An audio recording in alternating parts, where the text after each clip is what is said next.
So hello 9th standard के students, कैसे हो यार आप सभी लोग। कैसे चल रही है आपकी तैयारी? एकदम बढ़िया, एकदम दमदार। तो दोस्तों, जैसे सबसे पहले आपको मैं बताना चाहता हूं कि 9th स्टैंडर्ड के लिए लगातार काम कर रहे हैं हम लोग, और आपको और क्या चाहिए हमसे आप जरूर से कमेंट करके बता सकते हो। और एक और चीज मुझे आपसे पूछना है, अगर आप 9th के स्टूडेंट हो तो आप लोग का जो फाइनल एग्जाम होता है यानी सेकंड सेमेस्टर एग्जाम जो होता है वो कब से शुरू हो रहा है? अगर आपको डेट्स पता चल गए होंगे तो फटाफट से कमेंट करके बता दो कि आपके कौन से डेट्स है, क्योंकि उसके हिसाब से हम आपके लिए बहुत सारी इंपॉर्टेंट चीज लेकर आने वाले हैं। जैसे कि इंपॉर्टेंट वीडियोस लाएंगे, ठीक है ना, कुछ हो सके तो रिवीजन वीडियोस लाएंगे, और कोशिश करेंगे। देखो, आप जानते हो कि बहुत बिजी शेड्यूल चल रहा है जेआर ट्यूटोरियल्स पे, क्योंकि 10वीं का बोर्ड एग्जाम स्टार्ट हो रहा है। ठीक है, तो आप लोग, मुझे पता है कि आप लोग समझ के लोगे, क्योंकि आपको भी तो 9वीं के बाद 10वीं में ही आना है, और आपको भी पता चलेगा कि कितना मेहनत किया जाता है 10वीं के। तो आपके लिए जो वीडियोस आएंगे ना, वो भी 10th के बोर्ड एग्जाम्स के आसपास जब कंप्लीट हो जाएगा तो हम प्लानिंग कर रहे हैं लाने के लिए। हो सकता है कुछ लाइव रिवीजन भी देखने मिल जाए आपको, जैसे हम 10वीं के लिए लेकर आते हैं, लेकिन आप लोग को थोड़ा पेशेंस बना के रखना है। लेकिन उसके पहले आप लोग मुझे डेट्स को कमेंट करके बता दो कि सर हमारा ये फाइनल एग्जाम्स इतने इतने तारीख से शुरू हो रहा है, मार्च में शुरू हो रहा है, अप्रैल में शुरू हो रहा है, कब शुरू हो रहा है वो जरूर से बताना। और सबसे इंपॉर्टेंट चीज, सारे वीडियोस अवेलेबल है, अब थोड़ा भी लापरवाही नहीं चलेगी। आप लोग कोई बोल रहा है, यस मैं आपको ही बोल रहा हूं, थोड़ी भी लापरवाही नहीं चलेगी। आप लोग सबसे पहले जितने भी 9th के हमारे वीडियोस है, चाहे वो साइंस सब्जेक्ट के हैं, चाहे वो मैथ सब्जेक्ट के हैं, और चाहे एसएसटी के, हिस्ट्री ज्योग्राफी पॉलिटिकल साइंस के हो, आप जाओ वीडियोस ओपन करो, उसको 1.5 की स्पीड पे लगाओ, और फटाफट से वीडियो देख के कंसेप्ट को समझना शुरू करो, और उसको याद करना शुरू करो, रट्टा लगाना शुरू करो, क्वेश्चन आंसर्स लर्न करना शुरू करो, तभी तो फाइनल एग्जाम में अच्छे मार्क्स निकालोगे। क्या लगता है 9th में यार 50-60% लाओगे, आपको कुछ कोई बोलेगा नहीं? अरे भाई 50-60% लाओगे, लेकिन आप कोई कुछ बोले भले ही ना, लेकिन आपका नुकसान हो रहा है भाई। अगर आप 50-60% ला रहे हो मतलब आपका बेस स्ट्रॉन्ग नहीं हो रहा है, तो आप 10th में कैसे अच्छा करोगे? 10th में 90% बोर्ड में सपना देख रहे हो लाने का, तो कैसे पूरा करोगे? ठीक है, मैं आपको ही पूछ रहा हूं। तो ये चीज समझो यार, मैं आपके लिए इतना रात दिन लेकर के मेहनत कर रहा हूं। पूरा 9 का सिलेबस हमने 2-2 बार पढ़ा दिया, ठीक है ना। आप समझ रहे हो कितना मेहनत किया जा रहा है आपके लिए, वो भी फ्री ऑफ कॉस्ट। आपसे 1 रुपया चार्ज हम नहीं ले रहे, लेकिन फ्री ऑफ कॉस्ट हर चीज दे रहे हैं। तो प्लीज हमें सपोर्ट कीजिए जितना हो सके। जितने भी आपके पूरे महाराष्ट्र के अंदर 9वीं के फ्रेंड्स हैं, 9th स्टैंडर्ड के फ्रेंड्स हैं, चाहे वो इंग्लिश मीडियम के हो, चाहे वो सेमी वाले लोग हो, उन सभी को ये वीडियो, या फिर हर एक वीडियो हमारा जब आप देखते हो, लेक्चर्स के हो, इंपॉर्टेंट वीडियोस हो, वो सभी चीज शेयर करते रहना, ठीक है। बाकी इंग्लिश, हिंदी, मराठी के ग्रामर वीडियोस अगर आपको चाहिए तो वो भी चैनल पे मिल जाएंगे। बस सर्च करो कि 9th standard Marathi grammar by JR tutorials, आपको मिल जाएगा, तो सर्च करते रहो, ठीक है।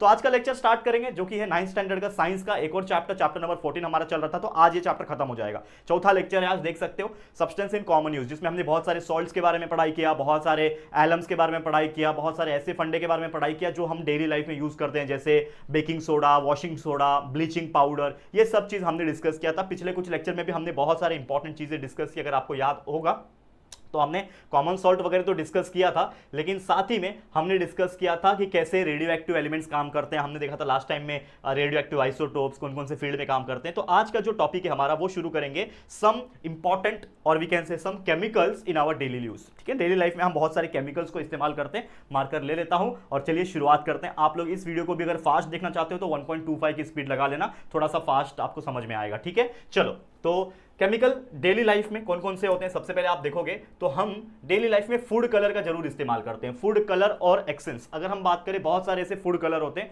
जो अलग अलग प्रोडक्ट्स में डाले जाते हैं। अगर आप जानते हो कि अगर आप चाइनीज खाते हो, चाइनीज मतलब क्या होता है आप पता है ना, नूडल्स वीडल्स खाते हो, राइस वगैरह खाते हो चाइनीज का, तो उसमें आप देखोगे तो हल्का रेड कलर का वो चीज होता है। अगर आप लॉलीपॉप खाते हो, जो नॉन वेजिटेरियन उनको पता होगा, इवन पनीर अगर खाते हो तो पनीर चिल्ली वगैरह होती है, खाए हो कि नहीं? ये सब चीजें खाए होगा यार, हर कोई खाता है। मंचूरियंस खाते हो, पता है मंचूरियन खाते हो। ये सब एग्जांपल के लिए लिखा रहा हूं, आप लोग लिख सकते हो एग्जाम में। मंचूरियन, इसमें क्या होता है ना, रेड कलर डाला रहता है। क्या डाला रहता है? Red colour. और रेड कलर क्यों डालते हैं? क्योंकि अगर खाने में ये सब चीज में, मतलब लॉलीपॉप हो गया, पनीर चिल्ली हो गया, चिल्ली वाली प्रोडक्ट्स, मंचूरियन वाली प्रोडक्ट्स, उसमें अगर कलर रेड कलर दिखता है तो भड़कीला कलर दिखता है, एंड वो कलर से हमें क्रेव आता है खाने का, क्योंकि it is a basic human psychology. एक साइकोलॉजी है कि हम कोई भी चीज जब कलरफुल देखते हैं ना तो हमें बहुत लालच आता है कि नहीं? जैसे हम रंग बिरंगे फूल देखते हैं, फ्लावर्स, तो हमें कितना अच्छा लगता है, सुंदर दिखता है। रंग बिरंगे स्वीट्स देखते हैं, मिठाइयां, अगर एक बॉक्स है जिसमें सब व्हाइट कलर के पेड़े रखे हुए तो इतना मजा नहीं आएगा देखे। लेकिन वही अगर एक बॉक्स है जिसमें अलग अलग रंग की ना मिठाइयां हैं तो हम लोग को सब खाने का मन करेगा। अरे थोड़ा सा रेड कलर वाला मिठाई टेस्ट करता हूं, इसका फ्लेवर कैसा है, ये कैसा है, ग्रीन वाला कैसा है, ब्राउन वाला कैसा है, अरे बर्फी कैसा है। तो ये ह्यूमन साइकोलॉजी है, कलर्स की वजह से वो अट्रैक्ट होता है, ठीक है। तो ये चीज जानबूझ के केमिकल इंडस्ट्रीज अलग अलग फूड प्रोडक्ट्स में, और भी जो रेस्टोरेंट्स है, स्टॉल्स ओनर्स हैं, ये सब चीज डालते हैं जानबूझ के। लेकिन वो एक्चुअल में है क्या? वो एक्चुअली एक फूड कलर है। और फूड कलर कैसे बनता है? केमिकल से। तो केमिकल ही एक तरीके से, उसको एकदम थोड़े मात्रा में, अगर जरा सा मात्रा में खाया जाए, ठीक है ना, चलो हफ्ते में 1 दिन खा रहे हो चलेगा, महीने में 2-3 बार खा रहे हो चलेगा, लेकिन आप डेली का डेली वही प्रोडक्ट खा रहे हो, वही चीज खा रहे हो जिसमें ऐसे हार्मफुल केमिकल्स मिले हुए हैं, ऐसे कलर वाले चीजें मिले हुई हैं, तो आपका पेट का क्या होगा, आपकी बॉडी खराब हो जाएगी, आपको बीमारी लग सकती है। इसके अलावा बहुत सारे ऐसे प्रोडक्ट होते हैं, बहुत सारे प्रोडक्ट देख लो, कितने भी एग्जांपल ले लो यार, चाहे वो फूड प्रोडक्ट की बात कर लूं, चाहे आज के डेट में तो आप देखोगे वो रेड चिली पाउडर, ठीक है ना, हल्दी हो गया, टर्मरिक हो गया, ठीक है ना, टर्मरिक हो गया, बताता हूं मैं, ठीक है, टर्मरिक हो गया, वो चिली पाउडर हो गया रेड वाला, ठीक है ना, लोग क्या बोलते हैं भाई एकदम लाल है, लाल क्या कौन सा कश्मीरी पाउडर ऐसा कुछ तो रहता है ना नाम, भाई एकदम लाल होता है, लेकिन आपको क्या लगता है इतना लाल कलर मिर्ची का होता है क्या? नहीं भाई, वो जानबूझ के उसमें कलर ऐड करते हैं, कुछ कुछ में तो पाया गया था एडल्ट्रेशन, यानी मिलावट भी पाए जाते हैं। चिली पाउडर में ईटे का पाउडर डाला जाता है, ठीक है, टर्मरिक में हल्दी का पाउडर जो येलो कलर का होता है उसमें आर्टिफिशियल कलर डाला जाता है। तो ऐसे बहुत सारी चीजें हैं जो मिलावटी के तौर पे यूज की जाती है। अब इसका हार्मफुल इफेक्ट्स क्या है, ये जो आर्टिफिशियल फूड कलर हम खाते हैं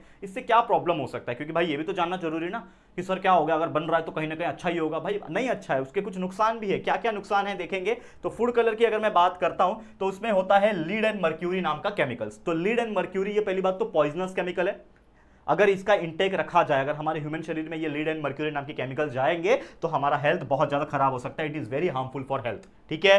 नेक्स्ट, कुछ डिसीज हो सकते हैं जैसे attention deficit hyper activity disorder, जिसको हम लोग ADHD भी कहते हैं। क्या कहते हैं इसको, अगर आप याद रखना चाहते हो तो ADHD, attention deficit hyper activity disorder, ये एक ऐसा क्या बोलते हैं डिसऑर्डर या फिर ऐसा बीमारी है जो जनरली चिल्ड्रन में होता है। और अगर वो चिल्ड्रन, क्योंकि चिल्ड्रंस जो होते हैं वो अच्छा खाना में हमेशा क्रेव करते हैं, हम बड़े लोग भी करते हैं ऐसी बात नहीं, लेकिन हम बड़े लोग के अंदर एक कंट्रोल विल पावर आ जाता है कि हम कंट्रोल कर सकते हैं। लेकिन बच्चे लोग क्या करते हैं, जिद करने लगते हैं, मेरे को मम्मी चाहिए, मेरे को चाहिए, सब जिद करने लगते हैं। तो वो जिद हम पूरा करते हैं। तो वो बहुत ज्यादा अगर ऐसे फूड खा रहे हैं जिसमें कलर मिला हुआ है, फूड कलर मिला हुआ है, खासकर आप देखोगे मार्केट में जो बहुत सारे वेफर्स चिप्स एंड ऑल मिलते हैं ना, उसमें भी कहीं ना कहीं कलर्स होते हैं, बहुत सारे आर्टिफिशियल केमिकल्स मिलाए होते हैं। ये सब चीज क्या होते हैं, नुकसानदायक होते हैं। तो ये सभी चीज हार्मफुल है हमारे हेल्थ के लिए, इस बात का आपको ख्याल रखना है और ये चीज हमें पढ़ना भी है, ठीक है। चलो आगे बढ़ जाते हैं। अगर हम बात करें नेक्स्ट, ठीक है, नेक्स्ट अगर मैं बात करूं यहां पे तो क्या लिखा हुआ है, डाई। अब ये डाई क्या होता है भाई, डाई क्या होता है।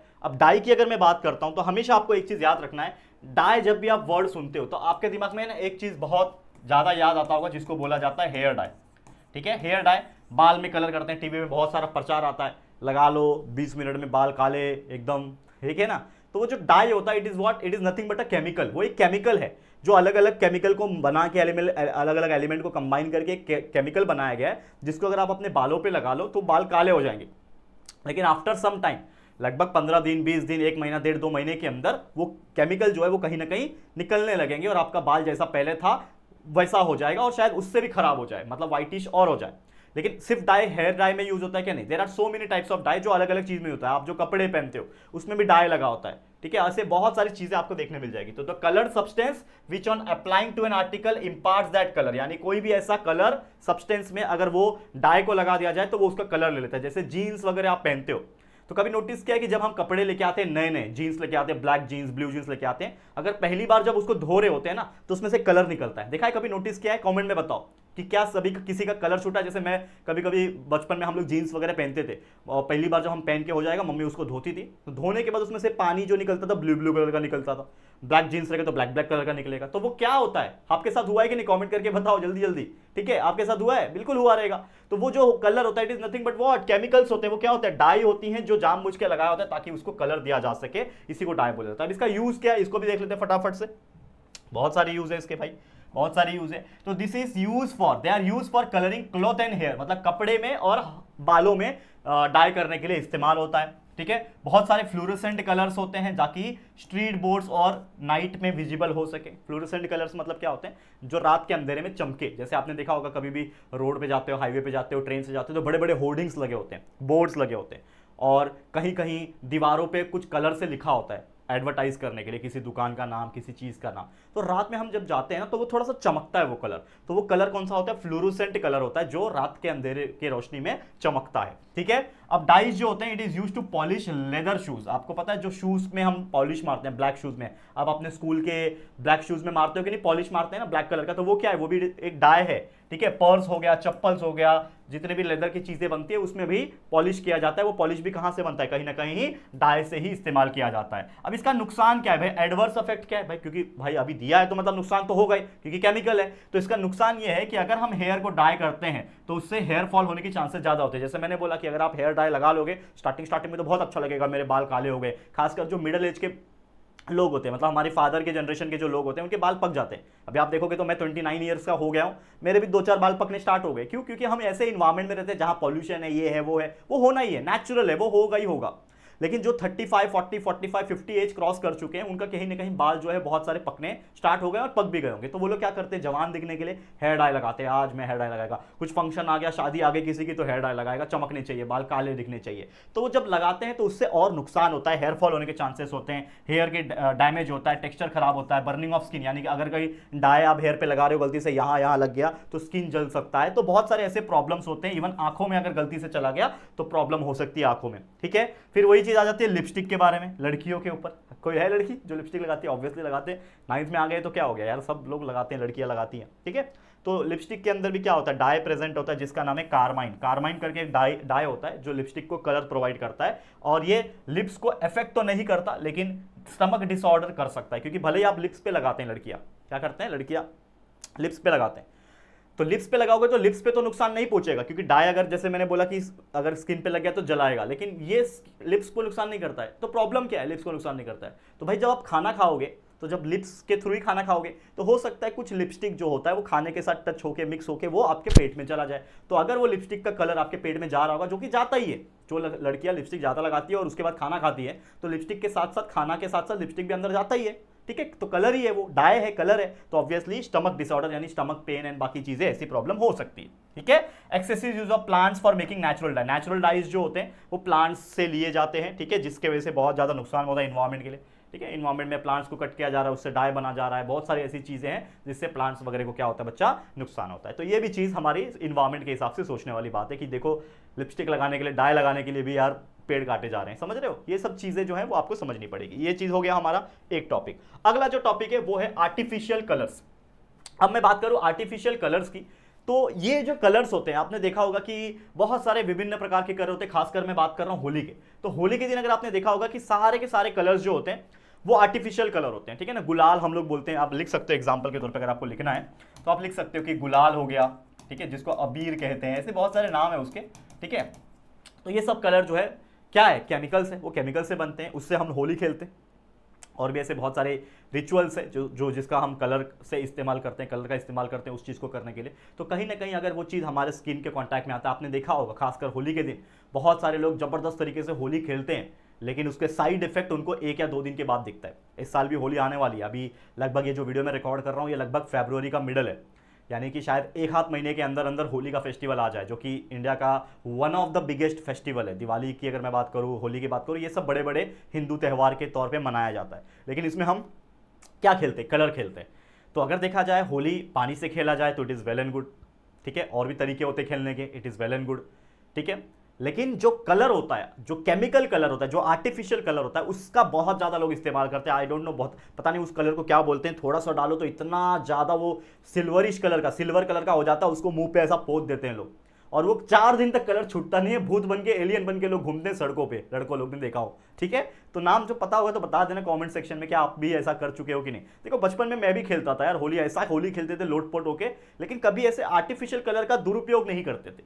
तो आज के डेट में आर्टिफिशियल कलर्स इतने हो गए हैं कि जिसका रगड़ना फेस पे, अगर आप कोई इंसान है जानबूझ के होली के दिन तो पूरा रगड़ देता है, तो क्या होता है जब भी वो कॉन्टैक्ट में आता है स्किन के और 2-3 दिन तक ऐसे वो स्टे रह जाता है, क्योंकि वो छुटता नहीं है जल्दी, तो कहीं ना कहीं वो स्किन को बहुत ज्यादा नुकसान करता है। स्किन की डिसीज हो सकती है, इवन स्किन कैंसर जैसी बीमारियां हो सकती है। तो इसके लिए मैं आपको भी इस वीडियो के माध्यम से समझाना चाहता हूं कि आर्टिफिशियल कलर्स का कम से कम इस्तेमाल करना होली के दिन, अगर आप होली खेलते हो तो ऐसी बहुत सारी चीजें हैं कलर्स के बारे में। और इवन डिसीज होता है जैसे अस्थमा, क्योंकि कलर जो होता है कहीं ना कहीं वो उड़ेगा, हवा के साथ मिक्स होकर आपके इनहेलेशन के प्रोसेस से आपके लंग्स में जा सकता है, तो कहीं ना कहीं वहां पे ब्लॉकेज क्रिएट करेगा और अस्थमा यानी सांस लेने में दिक्कत होने की बीमारी, ये चीज आपको हो सकती है। तो ये सब ना हो, इस बात का भी आपको ख्याल रखना है। समझ में आ रहा है, क्लियर है? ओके, आगे बढ़ जाते हैं। एक और टॉपिक है हमारा जो कि है दोस्तों डिओड्रेंट। अब डिओड्रेंट सभी लोग जानते हैं क्या होता है, हर बच्चा आज के डेट में डिओड्रेंट या फिर परफ्यूम मार के जाता होगा। हमारे टाइम पे तो जल्दी मिलता नहीं था, सोचते थे कि यार डिओड्रेंट आ जाए, ठीक है ना। देखो ऐसा नहीं बोल रहा हूँ कि हालत खराब था, बट क्या होता है ना कि हम लोग उतना सोचते नहीं थे कि यार डिओड्रेंट मारना चाहिए। हम जब बड़े हो गए ना, 11वीं 12वीं कॉलेज वगैरह में जाने लगे, तब हमको समझ में आया कि इसका इंपॉर्टेंस है। लेकिन आज के डेट में 7th 8th 9th का भी बच्चा अगर मैं बात करूं तो शायद वो डिओड्रेंट मार रहा होगा, परफ्यूम मार रहा होगा, बिकॉज वाई नॉट, क्योंकि जमाना ही वैसा है कि नहीं। तो मैं आपको ये बताना चाहता हूं कि डिओड्रेंट जो होता है, ठीक है ना, it is nothing but what chemical, जिसमें अलग अलग केमिकल्स जो स्मेल करता है, जो जिसकी एक खुशबू होती है। बट इनिशियली बेस्ट प्रोडक्ट क्या होता है, उसमें अल्कोहल होता है। यानी अगर मैं डिओड्रेंट की बात करूं, उसमें बेस प्रोडक्ट क्या होता है, अल्कोहल।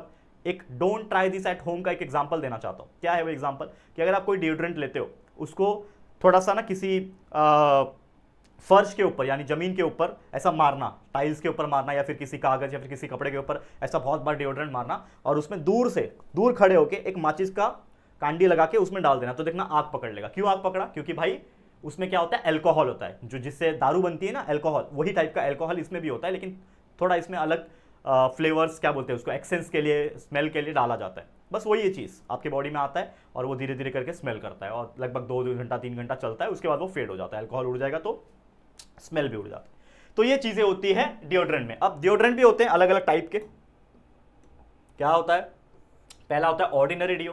ऑर्डिनरी मतलब साधारण डिओ। क्या बोल रहा है, it contains a smaller proportion of aluminium. जो साधारण डिओ होता है उसमें एल्यूमिनियम होता है, लेकिन उसका प्रोपोर्शन छोटा होता है, और it decreases the order of the sweat. मतलब ये क्यों इस्तेमाल करते हैं, ताकि पसीने की बदबू ना आए।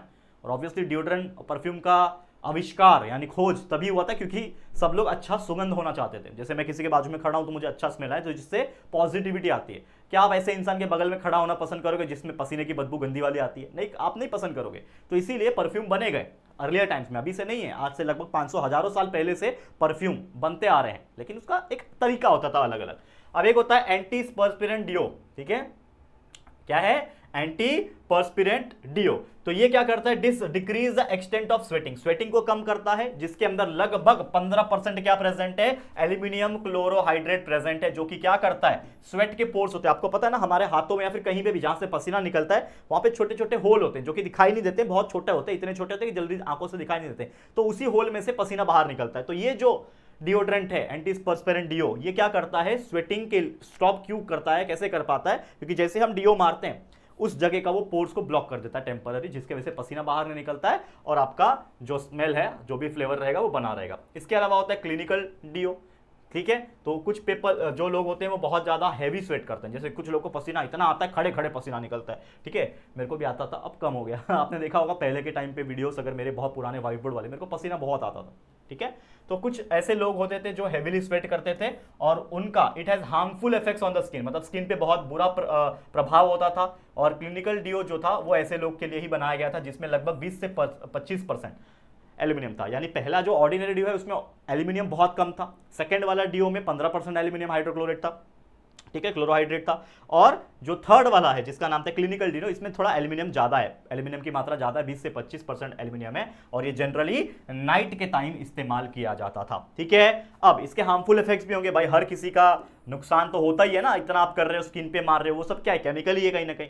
तो जैसे एल्यूमिनियम जो है, अगर मैं बात करूं एल्यूमिनियम की और जिरकोनियम की, ये सब कंपाउंड जो होते हैं बहुत ज्यादा हार्मफुल होते हैं। किसके लिए हार्मफुल केमिकल्स होते हैं, डिओड्रेंट में, और इससे हेडेक हो सकता है, अस्थमा हो सकता है, क्योंकि आप स्मेल कर रहे हो कहीं ना कहीं, तो वो अंदर जा रहा है, लंग्स को खराब कर सकता है, रेस्पिरेटरी सांस लेने में दिक्कत हो सकता है, और इवन हार्ट का प्रॉब्लम भी हो सकता है अगर इसका कंटिन्यूअस आप इस्तेमाल करते हो तो। एंड ये पॉसिबल हो सकता है कि बहुत सारे स्किन के डिसऑर्डर हो जाए, क्योंकि आप डिओड्रेंट को स्किन पे मारते हो, परफ्यूम को कपड़े पे मारा जाता है, डिओड्रेंट को बॉडी पे मारा जाता है, बॉडी डिओ होता है ना, वो बॉडी डिओड्रेंट होता है, बॉडी डिओड्रेंट, डिओड्रेंट को कपड़े पे नहीं मारते हैं, परफ्यूम को कपड़े पे मारते हैं, एक बार प्स, प्स, बस हो गया।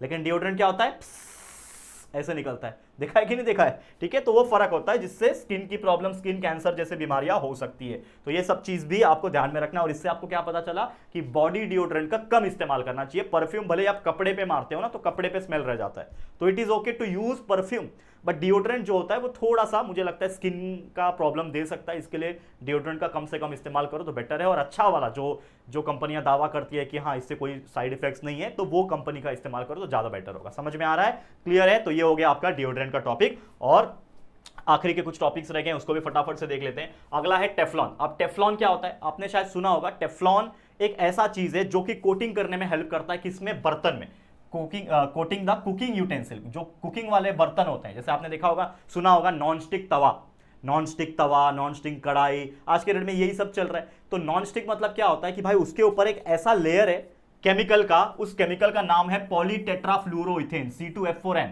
ठीक है, क्या नाम है? पॉलीटेट्राफ्लोरोइथेन को ही टेफ्लॉन कोटिंग कहा जाता है। ये एक ऐसा केमिकल है जिसका एक लेयर आपके बर्तन के ऊपर लगा रहता है, जिससे क्या होता है कि कुछ भी चीज उसके ऊपर बन रहा है, फ्राई हो रहा है, गर्म हो रहा है, तो ये जो चीज है वो उसको चिपकने नहीं देगा। यूजुअली क्या होता है कि जो नॉर्मल कढ़ाई होती है, नॉर्मल तवा होता है जो लोहे का बनता है, नॉर्मल एल्यूमिनियम का बनता है, उसके ऊपर आप कोई चीज जब खाना बनाते हो, कोई चीज फ्राई करते हो, तो वो उस पर चिपक जाता है।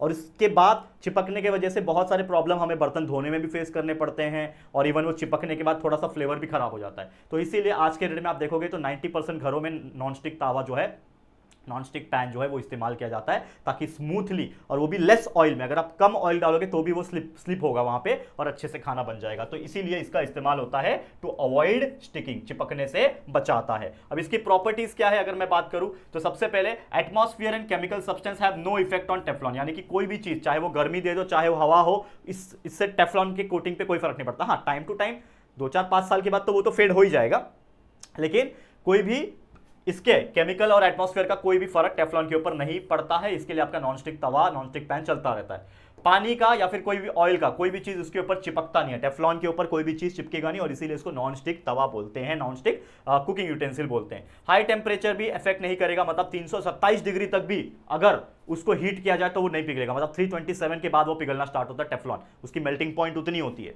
तो ऑब्वियसली हमारे घर के ऊपर जो गैस होते हैं, गैस के ऊपर जब खाना बनाते हैं तो मुझे नहीं लगता 200-300 से ज़्यादा वो ज़्यादा भी देगा, ठीक है ना। 100 पे तो पानी बॉईल हो जाता है, तो ज़्यादा नहीं जाता है। Teflon coated articles are easily to clean, मतलब जैसे मैंने बताया बर्तन धोने में आसानी होती है कि भाई एक स्क्रब ले लो, क्योंकि मैं बर्तन कभी कभार धोता हूँ यार, मेरे घर पे ना कभी मम्मी नहीं होती है, तो कुछ ऐसा मम्मी का तबियत खराब है तो मैं हेल्प करता हूँ। आपने मेरे व्लॉग्स देखे होंगे, तो अगर आप देखना चाहते हो तो हमारा एक व्लॉग चैनल है JR व्लॉग्स नाम का, तो वहाँ पे मैं तो खाना बनाते हुए भी दिखूंगा आपको, कभी कभी मैं जाता हूँ, और करना भी चाहिए, ऐसा नहीं बोल रहा हूँ कि लड़कों को नहीं करना चाहिए, ये चीज़ें पहले के लोगों ने बनाई है, ये सब चीज़ गलत है, लड़कियां लड़के दोनों बराबर है। तो जब जरूरत पड़े तो आपके पास भी स्किल्स होना चाहिए कि जब आप फ्यूचर में कहीं जॉब पे जा रहे हो, कहीं दूर जा रहे हो पढ़ने के लिए, तो आपके पास वो स्किल है कि आप सर्वाइव कर सकते हो खुद से, खुद के दम पे, तो वो चीज़ पता होना चाहिए आपको। तो जैसे मैंने बोला ये व्लॉगिंग चैनल है, वहाँ पे आपको खाना बनाते हुए, बर्तन धोते हुए शायद दिखूंगा, बहुत सारे व्लॉग्स हैं मेरे पहले के, तो आप चेकआउट कर लेना। तो मैं वही बता रहा था कि जब टेफ्लॉन कोटिंग वाला यानी नॉन स्टिक वाला जो यूटेंसिल्स होता है, अगर उस पर खाना बनाए फिर बर्तन धोना है, तो खाली वो स्पॉन्ज लेके थोड़ा सा उसके ऊपर आप घिस दोगे तो वो इजीली निकल जाता है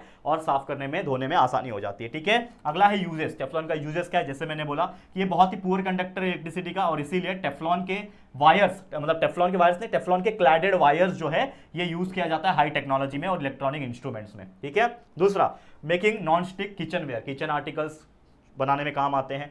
ठीक है ना, कलर्ड मेटल शीट्स, 2 व्हीलर के, 4 व्हीलर्स के भी उसमें ना अगर आप देखो टेफ्लॉन कोटिंग होता है। आज के डेट में तो कार के ऊपर भी टेफ्लॉन कोटिंग होता है। ठीक है, जो कार होती है ना उसके ऊपर भी ऐसा सेरामिक कोटिंग, टेफ्लॉन कोटिंग लगाया जाता है।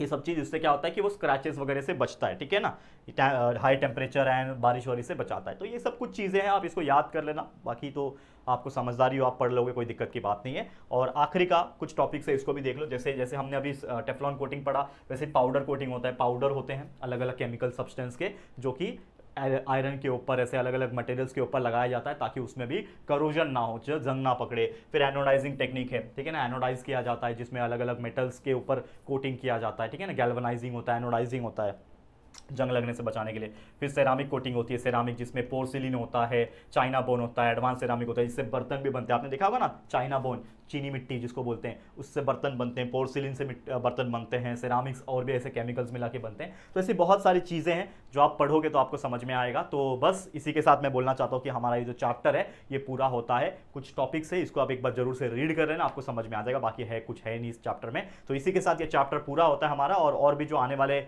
लेक्चर्स होंगे उसमें हम चैप्टर नंबर 15 जो कि इंपॉर्टेंट है बायोलॉजी का, चैप्टर 16 हेरिडिटी, इवोल्यूशन, वेरिएशन वाला, वो सब चीज़ भी आएंगे हमारे इस चैनल के ऊपर। तो बस वीडियो के फॉर्म में हम चीज़ें प्रोवाइड कर रहे हैं, आप लोग बस बने रहना, प्यार देते रहना। इसी के साथ इस वीडियो को मैं एंड करता हूँ। ये वीडियो आपको कैसा लगा दोस्तों जरूर से कॉमेंट करके बताना, और वीडियो पसंद आया होगा तो प्लीज़ वीडियो को लाइक करके जरूर से शेयर बटन और सब्सक्राइब बटन पे क्लिक कर देना। ठीक है दोस्तों, ज़्यादा से ज़्यादा शेयर करना, अपने सभी 9th के फ्रेंड्स तक पहुंचा देना इस वीडियो को। ठीक है, तो चलो फिर गाइस जल्दी मिलेंगे एक और नई वीडियो में, तब तक के लिए thank you and good bye.